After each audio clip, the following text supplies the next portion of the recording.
Hello, this is Carrie Shekelhoff, and we'll be working through the screencast that was originally planned for our week 6 class.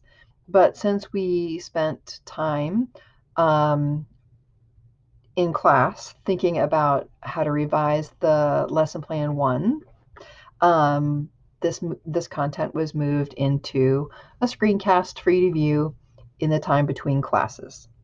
So just a note, you want to make sure that hopefully you're watching this before you start before you start your weekly prep for week 7, because the information introduced here will be built on in that work. All right, so we are going to think about two things. One, you're going to get introduced to spelling stages. We're going to start thinking about phonics and spelling development and what stages that happens in. And two, you're going to create a little bit of a study guide that you can use to review during your preparation for quiz 2 and your final exams related to emergent and prephonemic spelling and alphabetic principle. So that means before we get started, make sure you have this document. So this is the document that you want to have a hold of, and we'll just walk through the lecture. And if I'm going too fast for you to take notes, the nice thing about having this as a screencast is you can just hit pause and then fill things in and then move me forward when you're ready.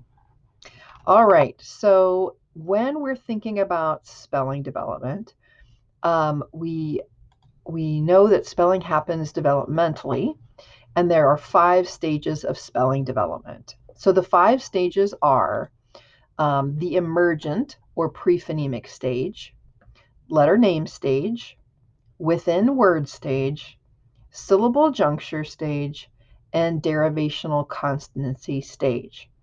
Those are the 5 stages. Today we're going to talk mostly about the emergent or prephonemic stage, and then in weekly prep 7, you'll learn about the letter name stage. Now, the thing you should remember about each of these stages names is that the stage name tells you something about what students are thinking about at that point in development. So in the emergent or pre-phonemic stage, kids are just emergent or just beginning to think about how to record ideas. And when they begin to explore how to record ideas, they're doing this in a pre-phonemic way. That means they're not thinking about sounds as they relate to letters.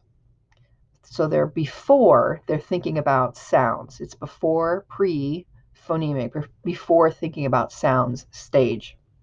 Well, what does that mean? Well, in the pre-phonemic stage, kids are doing lots of different types of writing. This is the kind of writing you would see in preschool. And let me just explain some of these pieces of writing. The first is this one right here, and this is called multisensory writing. So this would be when you gave a child a marker and they just enjoyed drawing all over the page. And when kids are doing this kind of writing, they're not really thinking about sounds or how sounds are captured in our graphemes. They're just exploring and experiencing using that writing utensil. It's a sensory motor experience. The second kind of writing you could see at this stage is called linear scribble. So this is linear scribble. And you can see that this looks very different than multi-sensory writing, which is kind of every directional. In this writing, the child's writing these little loops back and forth, and then back and forth this way. And what we see is that the child has noticed that in at least cursive writing, we have sort of a linear approach to how we write, and that there seems to be sort of particular kinds of marks that you use when you write. Those are important things to have discovered. So linear scribble is typical of kids who are immersed in English literacy. We'll see actually different kinds of scribbles. They look very different in different cultures, but they always sort of replicate what the general form of the letter looks like. Another type of writing we see in the emergent stage is this thing called mock letters. And in here we have a lot of different kind of writing, but at some points there are little pieces that look sort of like they could be letters, but they're not quite letters yet. And what's nice about mock letters is it's showing us that kids have discovered something about how we are recording sounds, in that we use these particular kinds of forms, and they're creating something that looks kind of like what they think letters look like. So in English, our letters are a combination of balls and sticks. And we have this little person is creating some of those balls and sticks. And here's the sticks, creating, it almost looks like an X. And then we have what we would call random letter strings. So this is very interesting writing. In random letter strings, the child has learned that there are certain kinds of visual elements, letters, that we somehow are using to record ideas. But the child hasn't figured out that really what we're doing when we write is we're thinking about sounds, and then we're writing letters that will help us represent those sounds. So in this random letter string kind of writing, the child is just showing you all of the letters they know how to write. Here they are. And it looks like P is a pretty a confident letter. The child is writing it over and over again in different combinations. They're random. They don't map onto the sounds the child is hearing. Why? Because this is the pre-phonemic, or before kids are thinking about sounds stage. So what is it that kids are learning in this pre-phonemic stage? Well, they're learning phonological awareness, which you know a little something about how to teach that. They are also learning about concepts about print, which are simply the rules of the road for how we function with print. So things like in English, we start at the top left and we move to the right. Not all languages have that particular directional principle. In English, we have things that are called words, and words are made up of individual letters. Those pieces of academic language are part of the concepts about print that kids will have to learn. And so that's a big category of what kids are learning in this pre-phonemic stage. And another thing they're learning is pincer grasp. And it's just the ability of the fingers to pinch or grab, which will be really important for later spelling and writing work. The fun thing about preschool, pre-phonemic stage work is that sometimes it doesn't look like work at all. So to help kids develop those fine muscles needed to later hold a pencil and write letters, we're going to do fun things in preschools, like coloring with crayons and cutting with scissors. That creates a little resistance to build up that little web muscle there. We'll be having kids eat snack with their hands because that develops pincher motor grasp, or doing beading activities. All of these are in service of developing pincher grasp. So let's see. Whoops, sorry. Oh, there we go. The pre-phonemic stage ends when students have discovered a thing called alphabetic principle. And as soon as kids develop or discover alphabetic principle, they move into the letter name stage, which you'll be learning about in Weekly Prep 7. Alphabetic principle is simply the idea that each grapheme or letter has a name. It also has a sound, or it could be multiple sounds, and it has a particular way of being formed. That's alphabetic principle. And when children are learning a letter, they need to learn its name, what it sounds like, and then how to make it, the formation. So what's so tricky about alphabetic principle? Well, alphabetic principle is extremely tricky. So let me talk through a few of those reasons why.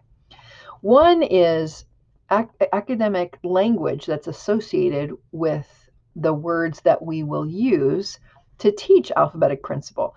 We're going to say things to kids like, what's the first letter in the word dog, right? And there are particular pieces of language there that kids might not be familiar with. What's a word? What's a letter? What's the first letter?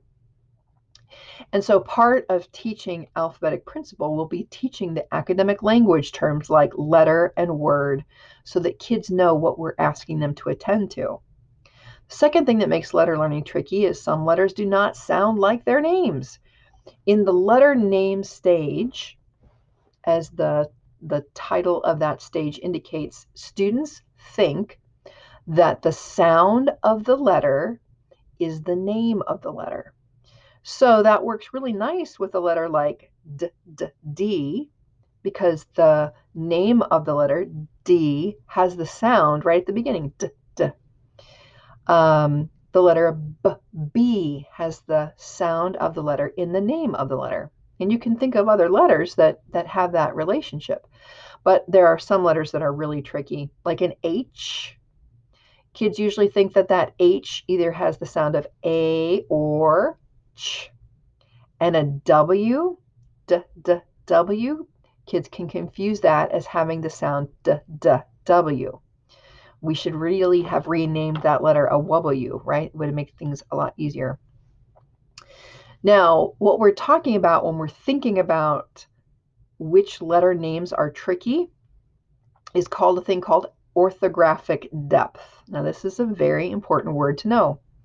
When the letter sound is in the first part of the name of the letter, like in B and D and K, we say those letters have shallow orthographic depth. It means when you say B, the sound of B is in the first part of the name. So these are the letters that have shallow orthographic depth. They're the easiest letters for kids to learn the letter sounds, because when you say T, you're saying the sound of the letter.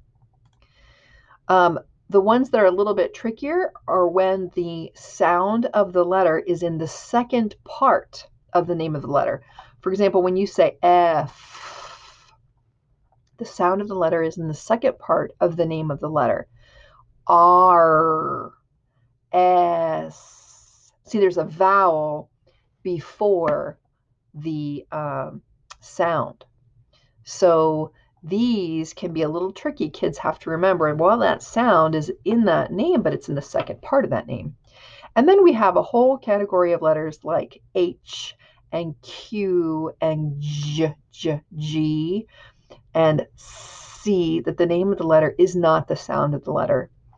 A, E, I, O, and U can be a little tricky for kids because the name of the letter A is one sound, but there are multiple sounds of that letter, and they're not all found in the name. So this can also be A, E, I, and Again, none of those sounds are in the names. We have some letters that look just alike the upper and lowercase forms. So those would be called matched pairs. Letters like W and O and S, they look the same if it's the capital or lowercase. But then to make things more complicated, we do have some letters that look nothing like the capital and the lowercase. So here's an example of how a teacher is helping kids understand some of this academic language that's associated with alphabetic principle. Here's the teacher having kids do an uppercase and a lowercase n sort. So the child's learning the idea of capital, uppercase, lowercase. Those are all complicated words that we will use when we talk about letters. Fourth thing that makes letters very complicated is that they look a lot alike. Maybe not for us as literate adults, but when you think about it, the difference between a B, a P, a Q, and a D and an A is just how tall the stick is and what side the stick is of the ball, right? What else makes letter learning difficult? Well, it's also difficult because there are 26 lowercase letters and 26 uppercase letters, and then this thing called a typeset G, which I'll point out to you in a minute. And here is the typeset A, right there is the typeset A. And those are very visually similar to each other. So that means there's not just 26 letters for kids to learn. There's 54, 26 lower, 26 uppercase, typeset G, and typeset A. Of course, some of our letters have multiple sounds, like A just doesn't make the A sound. A makes the ah sound here. A, ah. Those are all subtly different sounds. Ah is not the same as right? But they're spelled with the same letter. And letters can be formed using different fonts. So a child has to remember, how much can you change this H before it becomes something else? If you were to, for example, add extra sticks in here, would it still be an H or would it become a different letter? So that's what kids are having difficulty when they're learning letters. So how do we teach letters? Well, the first thing you'd want to think about teaching letters is going to be helping kids notice features of letters. So here's a sort that we would do at the very beginning of teaching alphabetic principle. And this is just having kids look at letter forms and say, okay, do these letters have holes? Yes, these letters have little holes, and these letters do not. That's one way kids will be able to look at letters to determine the difference between them. Another sort might be, okay, let's sort all the letters that have curves. These are all the letters that have curves. These letters do not have curves. So we're teaching kids how to look at letters. And this comes before we start actually teaching any parts of alphabetic principle. Which letters should we teach kids first? We'll teach them the letters in their name because they'll be reading and writing their name. The name is important to them. Their friends' names are important to them. And so it provides a meaningful referent for how those letters are used. Teach kids the letters in their name, then teach high frequency letters. So those letters that are in a lot of words, the kind of letters that are guessed on Wheel of Fortune.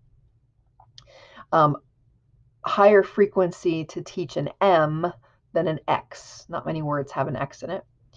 And then you also want to think about teaching matched pairs. Those are those letters that look exactly alike in the upper and lower case form.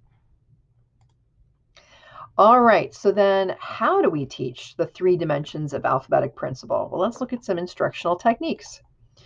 One of the things you can do is called a font sort. So here you can see I might have multiple versions of, let's say, the D, how the D is formed.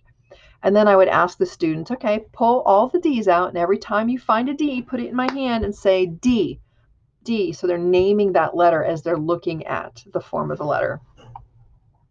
Another way to do learning the name of the letter is to do like a word search.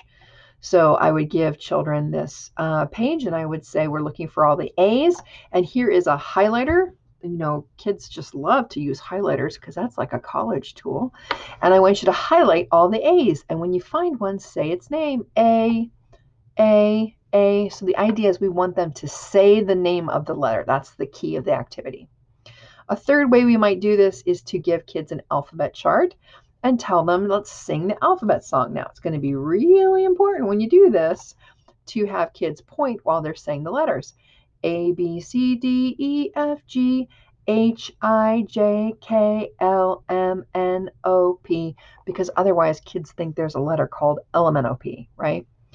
And when they are pointing to the letter, they're saying the name of the letter while they're seeing that letter. And then you could play a little game after you did the alphabet song. You could say, show me the letter D. And if kids couldn't remember that this is the letter D, you could say, sing the alphabet song until you can find it. A, B, C, D. There it is, D. Name the picture, duck, and then say the first sound, D. So it's D, duck, duck. That practices a lot of parts of alphabetic principle. In the Words Their Way book, you are going to be learning how to do some work on teaching the sounds of letters. And we do that using a closed teacher-directed sound sort. And you will be learning about sound sorts in your weekly prep this week. To teach kids the formation of the letter, formation is tricky. It's one of the hardest things for kids to learn. There is a lovely program out there called Handwriting Without Tears, which you'll definitely see when you get out into preschool settings in Education 2600. In Handwriting Without Tears, we would teach kids to make letters of the alphabet, and we would do that first with using forms like blocks, because kids can put together blocks like a puzzle to form that D. And then we would use this technique called wet, dry, try. There's a little easel here in Handwriting Without Tears, and it recesses the chalkboard inside of it. And so you can show kids that they want to start the letter D maybe on this left-hand side where the smiley face is. And it's straight line down for D, straight line down for D, and then a big curve using the same words that you would use to show them how to make the letter with the blocks. And then after you used the blocks and also the wet, dry, try, then there's a little workbook for Handwriting Without Tears. And here you can see the workbook shows the child how to make that D and reminds them that they made that D with the alphabet blocks, and then shows them how they made that D with the special chalkboard. And then kids are making the D on the workbook page. And I love what this teacher is showing us here. This is probably meant to be a single-use workbook, but the teacher just puts a little plastic sleeve over that page, and then the child can write on it with a dry erase marker, and then the teacher can erase it, so the child could practice that page maybe 5 days a week. So getting a lot more distance out of your instructional material. When you are teaching kids to write a new letter, there are 4 things that you are always going to include, and this is really important, and this is part of what you will be demonstrating in your oral final exam. So write these down, and we will practice them soon. First, you want to always show kids the starting position. So you can see on this worksheet, the little dot in the box is showing the starting position for the letter F. The second thing you're going to do is you're going to provide what we call a verbal pathway. A verbal pathway is just a series of words that you're going to give the child and ask them to repeat when they are making the letter. And the words are meant to be directional language. So I always tell kids, I'm going to show you how to tell your hand how to make that F. You make an F by going down, jump up, across, across. So down, jump up, across, across. And I'm going to use the same verbal pathway every time. So I want to make sure on my lesson plans that I write down what the language is I'm using, because I don't want to say down, up, over, over if I'm saying down, up, across, across. It's a difference that makes a difference for those kids. Again, you're going to tell kids what the verbal pathway is and then ask them to repeat it while they make the F. Down, up, across, across, F. Down, up, across, F. Keep telling your hand how to do it. You want to have the child form the letter multiple times and on multiple planes. So that means you want to have them form it horizontally. So maybe write it in the air. And then also have them form it vertically, like up in the air. And then also have them form it horizontally, like on a sheet of paper. Now that doesn't feel any different for us adults, but for young kids, doing it on this plane and then the horizontal plane really will feel different in their brain and will help them remember how to form that letter. Fourth thing is you always want them to say the name of the letter when they're finished forming it. That way they get that connection between the name of the letter and the form of the letter. So if we were doing the F practice, it would be start at the top, that's my starting position, down, across, F. You tell your hand how to do it. Down, across, F. Again, down, across, F. Down, across, F. Now do it on the desk. Down, across, F. Down, across, F. You're trying to get kids to do it upwards of 7 times. So quick, repetitive practice. So let me give you an example of what this looks like. There's a little quick video here of a teacher doing wet, dry, try. And she's going to be teaching this little guy how to do the K. And you will see her give him the starting position, repeat a verbal pathway, have him form the letter multiple times, and then she will ask him to name it every time he's forming it. So let's take a look at wet, dry, try.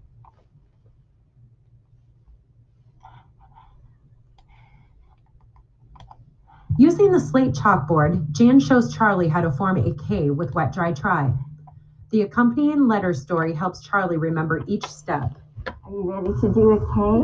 And K is for karate, and K is for who else? K is for Kirsten, Mommy. Watch this. This is the starting corner. Big line down. And then I go over here and I go, hi-ya, karate, what? Karate kick for a karate letter. Yeah. And which sponge would you want, blue or yellow? Squeeze it out first, because we'll otherwise.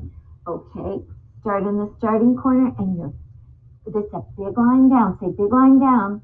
Big line down. And then stand over here and go, hi-ya, karate kick for a karate K. Looks very good, Charlie. Here, put that back in. Let me see your pointer finger all by itself. All by itself. Dip it in the water. And then like this, Charlie. Great. Start right here and say, big line down. Big line down. And then come over here and then a karate kick for a karate K. All right. And here's a piece of paper towel, Charlie. Can you wad that up? Make it small. And big line down. And then come over here. Go karate kick for a karate K. And dry it one more time. Big line down. And then over here. Karate kick for a karate K. All right. It disappeared below. I know. And hey, guess what? Look what I have in my hand. Chalk. And who's going to make the K? Me. Yes, you are. Put it right here. And big line down. Big line down. Okay, now let me see if you can hold it just like that. Okay, and start over here and do karate kick for karate K. Oh my gosh, look at that. Looks very good, Charlie. Can you show them what you did? Yeah. Okay, so that is an example of wet, dry, try for letter formation. Now, you can practice letter formation or alphabetic principle. When you're thinking about what you're going to do to teach alphabetic principle, you want to think about, well, what is it that kids are learning when you're doing this particular work? So here we have a game, and the student is flipping over a card, and they say, oh, I found a C. And then the teacher says, okay, flip up a card over to see if you can find another C. And if they find two C's, they make a match, they get to keep it. And so when a student is playing this game, are they primarily practicing the naming of the letter, the sound of the letter, or forming the letter? What do you think? So this over here would be practicing naming the letter, because they flip it over and say the name. Over here, the teacher says, put a dot on the letter that makes the sound. So put a dot on the letter that makes the sound And if children are doing this work, they're primarily practicing the name, the sound, or the formation. It's the sound, yeah. Because the teacher's saying, put the dot on the letter that makes the sound focusing on the sound. We are going to learn to use a technique called Orton Gillingham cards. And if you are in the face-to-face version of this class, I will have given you your Orton Gillingham card set that you will cut apart. And if you are in the online version of this class, you will find the Orton Gillingham cards in this section of the screencast. And you just need to print those out and cut them apart. We will be learning how to use them in class to teach kids the name, sound, and formation of letters. Basically, I'll just preview it for you today, is you will have your Orton Gillingham card deck that looks like this. and you will be teaching kids after they've learned the letter. This is a way to review the letter.